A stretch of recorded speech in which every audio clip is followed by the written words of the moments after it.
Let's dive into one of the most epic collections of stories ever told, Greek mythology.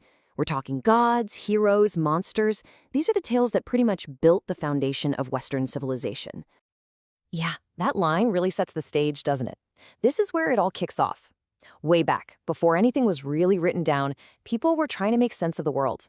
So they came up with these incredible stories, creating this whole universe of gods and heroes, whose legends, honestly, are still with us today. So buckle up, we're going to take a trip from the very top of Mount Olympus all the way down to the depths of the underworld. We're going to uncover the stories that really shaped everything. All right, first up, the rulers of three realms, sky, sea, and underworld. This is all about the core power structure of their entire universe. You've got these three main domains, and each one is run by a super powerful brother who basically called the shots for everyone, gods and mortals included. So here's how it went down. After this huge, world-shattering war against their parents, the Titans, the three big shot brothers, Zeus, Poseidon, and Hades, had to figure out who got what. And how did they do it? They drew lots. Just like that, they split up the entire universe, with each one getting a kingdom to rule forever. And Zeus, well, he got the long straw. He claimed the heavens and became the king of the gods. This guy was the ultimate boss. He had his golden throne on Mount Olympus, a thunderbolt in his hand, and whatever he said went. His power was just absolute. Next up, Poseidon. He got the seas. You have to imagine this incredible underwater palace made of coral and pearl. And from there, with his famous trident, he controlled everything about the ocean. He could whip up a terrifying hurricane or make the water as calm as glass with just a flick of his wrist. And then there's Hades. He drew the short straw, you could say, and got the underworld. But here's something really interesting, and it's a common misconception. Hades wasn't evil. Not at all. He was actually a pretty grim but fair ruler. His job was to manage the souls of the dead and guard all the hidden wealth of the earth, like gold and silver. For the Greeks, the afterlife wasn't heaven or hell. It was just the next place you went, the inevitable final stop. Okay, let's move on to humanity's double-edged gifts, fire, hope, and wisdom. Because, as you're about to see, the relationship between the gods and us mortals, well, it was complicated. A gift from a god could be the best thing that ever happened to you, or the absolute worst. Let's start with Prometheus. He was a titan who actually, liked humans. He saw us down here, all weak and shivering, and felt bad for us. So he straight up defied Zeus, climbed Olympus, and stole the sacred flame for humanity. This was a huge deal. It gave us civilization. But you don't cross Zeus. For his sacrifice, Prometheus was chained to a rock for eternity. A brutal price to pay. So, how did Zeus get his revenge on humanity? He sent us what he called a gift. This was Pandora, the very first woman, and with her came a box, or a jar, that she was told, whatever you do, don't open this. But of course, curiosity is a powerful thing, right? She opened it, and out flew every terrible thing you can imagine. Disease, war, misery, all of it spreading across the world. The only thing left trapped inside when she finally slammed it shut? A single little spark. Hope. But hey, not every gift from the gods was a total disaster. Case in point, Athena. She's the goddess of wisdom and strategy. And her origin story is just wild. She wasn't born in the usual way. Nope. She literally burst out of Zeus's head, fully grown and already wearing armor. I mean, talk about making an entrance. It was a sign of just how brilliant and powerful she was going to be. And you can see that wisdom in action in the contest to become the patron god of this one big city. Poseidon, Mr. Raw Power, strikes the ground with his trident and creates a saltwater spring. Impressive, sure, but not very useful.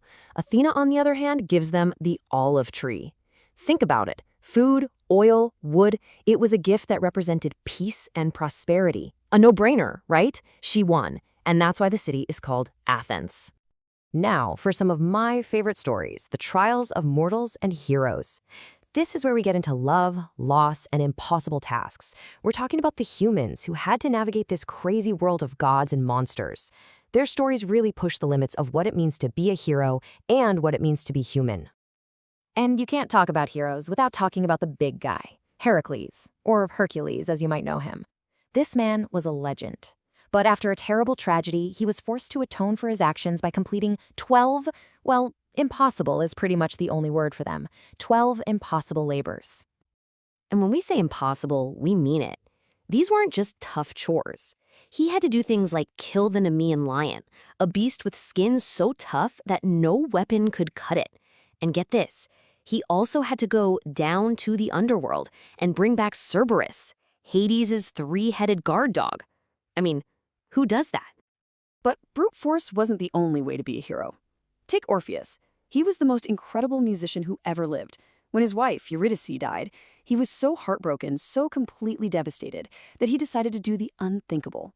He went down to the land of the dead to get her back. And his only weapon? His lyre. His music was so beautiful and sad that it even moved the heart of Hades himself.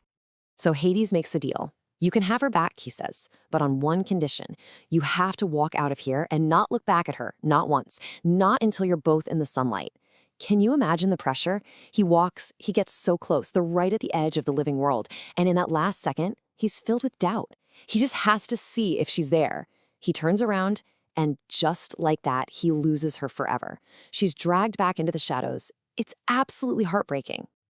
And of course, there's the granddaddy of all mortal struggles, the Trojan War. You've got this brutal 10-year-long siege. The Greeks just can't break through the walls of Troy. So what do? They switch from brute force to brain power. They come up with this incredibly cunning plan, the Trojan horse. They pretend to sail away, leaving this massive wooden horse as a gift. The Trojans bring it inside their city walls, and, well, we all know how that ended. Total ruin. So all these thousands of years later, why are we still so obsessed with these stories? That brings us to our final section, a legacy written in the stars, and why these myths endure. Think about the journey these myths have taken. They started as stories people told each other around a fire. Then they got written down on scrolls. They became huge hit plays in giant amphitheaters. And for the ultimate honor, the greatest heroes were literally placed in the sky as constellations. They became immortal. But the real reason they've stuck around is because they're not just about gods and monsters, are they? They're about us. They tap into these huge, timeless ideas that we all grapple with. You know, that constant fight between fate and free will? The struggle between brute strength and actual wisdom? The universal highs and lows of love and loss? That stuff never gets old. When you boil it all down, these amazing tales are really just mirrors. They reflect our own greatest moments, our biggest mistakes, and the questions we're still trying to answer. So I want to leave you with a thought. Which of these ancient struggles do you still face today?